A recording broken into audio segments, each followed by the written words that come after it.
Hello and welcome to Lion Pride Sports as we continue our interview series. I'm Joe Remmett and I'm joined today by men's rugby coach Josh Macy. How are you today, Coach Macy? I'm good. Thanks for having me. Thank you for coming on the show. First question, how does the team look for the upcoming rugby season this spring? We look really good. We had a very successful fall. We were able to bring about 15 new players into the squad, get them to a place where they can contribute this spring, and then we have a few more coming. But we have a veteran-heavy team, lots of speed, lots of power, and lots of skills. So should be a great season. Should be a good season indeed. And recruiting-wise, you have a lot of international players with recruiting. How do you get so many international guys? You have obviously a lot of guys from the U.S., but how do you get so many guys from the international part of the world? Yeah, right now we're about a third international, and I have to give a lot of credit to our international admissions counselors. They do all of the heavy lifting with that, and most of the time I really don't find out about the kids until they're almost on their way to Lindenwood. And what's great, international students, they want an affordable education, and they want to play high-level rugby, and we have both of that in spades here at Lindenwood. You do indeed. Who's the farthest from your team? Like where does the farthest guy come from? I think that would have to be like the guys from down under, both sides of Australia, and then we always have prospective students from New Zealand as well. That's awesome. How does your team's training regimen look? Obviously, rugby is a very intense sport, so it's got to be high. It's got to be a high training regimen. Yeah, it is. We just try and match our game conditions as much as possible. They end up running about like 12 miles a week in training. Wow. A lot of contact.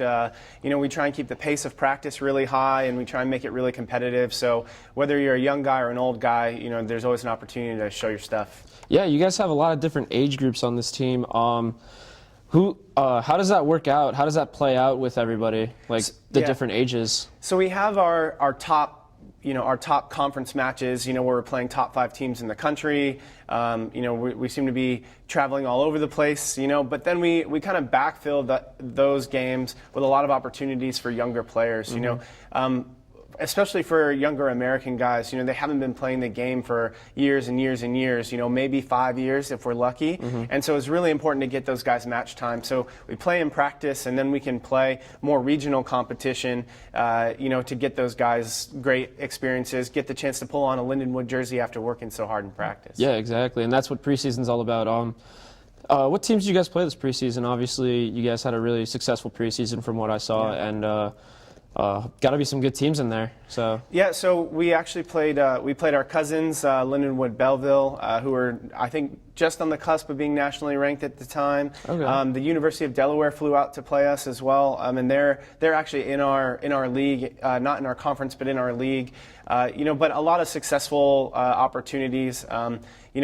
There is a strong men's club scene here in St. Louis, and we were able to play some matches with those guys too. We hosted a junior college team, which is quickly becoming a thing in rugby, and so we can kind of pair a match experience for our younger players with a recruiting visit too. Yeah. So it's all really productive this fall. Did you get any of those guys from the junior college to come here? Yeah, I think so. In the fall. I mean, it's we have a great campus here, and it's an easy decision. And then getting to see our game, like our game time atmosphere, which is unparalleled. I think we have lots of student support. There's a great atmosphere at our home games. We look forward to seeing more of that this spring. I hopefully can go to one indeed. Going back to the international players, since you do have a lot of them, how do they coexist with the American players? Because obviously they come from a different playing style than here, probably.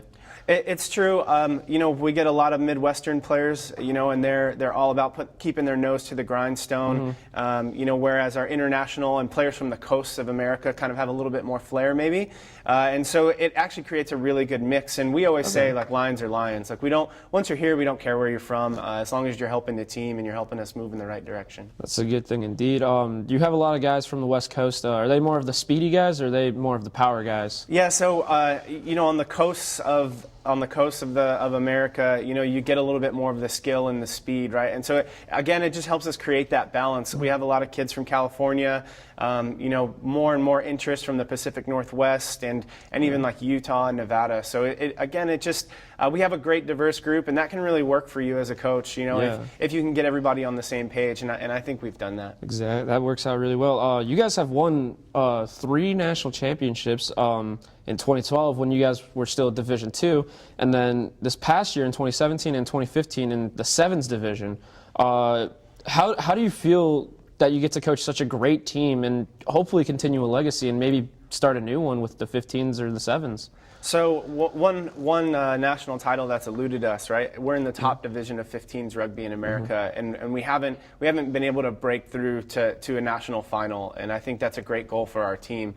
And I'm super fortunate as a coach. We have great guys, and they're skilled, and they work really hard. Yeah. But it does put a little bit of pressure on you every day to just maximize your time, right? So if we're going to spend an hour together, I want to make sure, if the guys are giving me that hour, that I'm going to do the most I can with it and make sure that they're really getting something out of their time spent. Going back to 15s, you guys, that's a big goal for you guys. Who are some of the top teams you hopefully want to take down in 15s this upcoming season? Yeah, so we're ranked at number 5 right now, and we've in the top 4 are St. Mary's from California, California Berkeley, BYU, and Life University.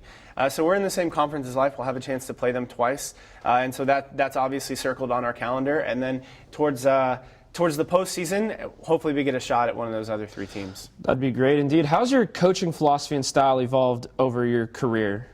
So my background is in summer camps and education. Okay. So for me, I've always put the person ahead of the sport, and that really informs a lot of what we do here. And then now at Lindenwood, with the team that we have and a lot of the resources we have, the great coaching staff we have here, we've really been able to combine kind of my approach with the high performance environment that we have at Lindenwood, and I think it's been really solid. How important is it to emphasize the classroom as well as the game? So our guys are really good about helping each other with classrooms. I know on our chatter, like our team chatter all the time, it's, hey, I'm here studying for another hour and a half. If anybody wants to join me, hey, has anyone had this class? Can they sit down and help me? And so it's definitely part of our team environment and our team expectations. And if you're not getting it done in the classroom, it doesn't matter how good you are on the field. Yeah, exactly. I know you guys have a lot of players representing their countries, respectively, in international circuit for international rugby. How does that impact when they have to get called for international duty? How does that impact the team? It's it's kind of a good problem to have, right? It's wonderful to have talented players, but it's just something we have to manage with the individual players, because not only can their time away, impact us as a team, but it can impact them as students too. And so, thankfully, we have great professors here who we have these systems in place, so they're willing to work with these guys. But with the size and talented roster that we have, it's normally not difficult for the next player to step into that role. Exactly. Is it hard to compete with field time at all with all the other teams on campus, obviously like football and field hockey and soccer even? Yeah. Well, yes. I mean, there's 2 fields, right, for all the different field sports we have.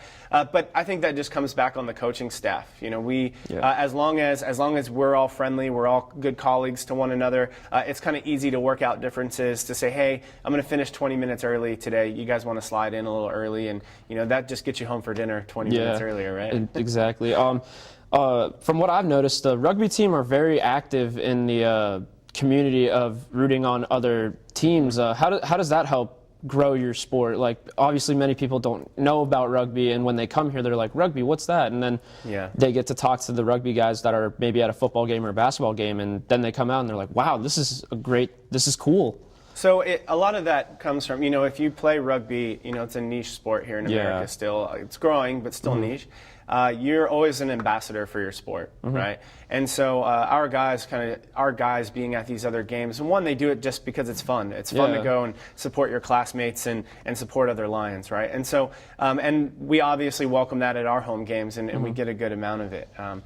So I think that's just such a big part of it, is we want to represent our game well, and I think the guys do a really good job of that. Yeah, I'm on the water polo team here at school, so that's a growing sport in America that's maybe not as known. Exactly. So yeah, hopefully I can get that to go. How important is it for, do you guys do game film? Do you guys watch game film from past games to see what you guys can improve on? Yeah, we actually do a lot of video analysis. We even film all of our practices. There's often 3 or 4 cameras at every practice of ours. Wow. And we can compile all of that film and pull out the good reps and bad reps so that the players can see it themselves.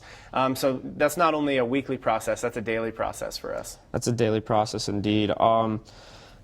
Like I said, going back to the international players. How many guys do you actually have representing their countries, like on their team? I know you have a lot, but I just don't know the specific number. So most of our players have played some sort of representative rugby. Even the American guys, whether they were high school All-Americans, and most of the time in rugby, if you're selected for like an All-American team or some sort of conference team, those aren't just paper awards. You actually go and play a match against another similar group of people, right? So our high school All-American team here in America may travel to New Zealand and play some of the best high school players in New Zealand. So I would probably say, whether in their own country or America, 2/3 of our team has been on some sort of representative side like that. That's amazing, and thank you again for coming into the studio for this interview. Hopefully you guys do great. Hopefully I can be in attendance for some rugby games. I'd like to come out and support the team. Love to have you. I'd love to be there indeed. And that's going to be it for this edition of Lion Pride Sports. Tune in next time as we interview our coach for our interview series. Once again, for Coach Macy, I'm Joe Remmett. Thanks for watching, guys.